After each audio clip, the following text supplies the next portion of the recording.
We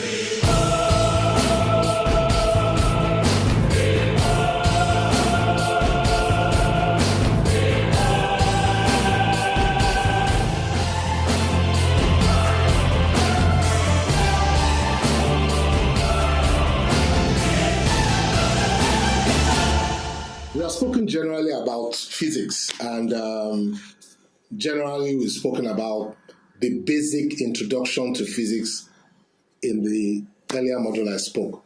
But now we want to go into, we also take our students through depth of these theories of sound engineering. Yes, it's like we're going back to physics, but we want people to understand the concept of waves and waves in an acoustic environment. Now, the actual sound, how it translates to electricity.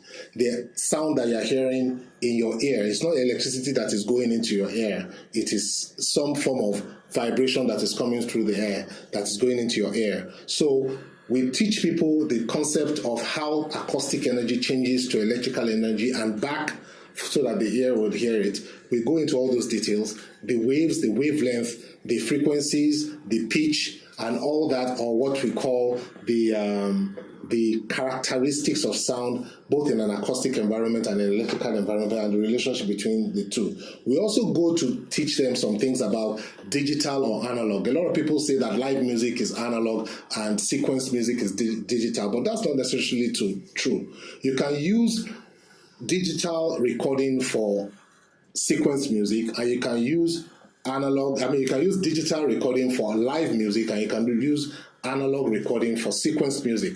The difference between digital and analog is actually electrical. Digital recording is done by recording codes, which has been converted into some form of electronic system, pulses that can be recorded on magnetic tape. Now, analog, you record the actual waves as onto the magnetic tape. So there's a difference. The power of digital over analog is that you can do quite a bit more editing easier with the digital domain than with the analog. And it's non-linear because you don't have to follow the path of a tape to get the position where you want. You can go straight from beginning to the end and all that. So that's the flexibility it gives. Now, in the earlier days of digital and analog, of introducing digital into the market, there was some kind of harshness that came with digital sound that some people did not like. But in today's technology, most of all that has been eradicated. So digital is a new thing, and that's why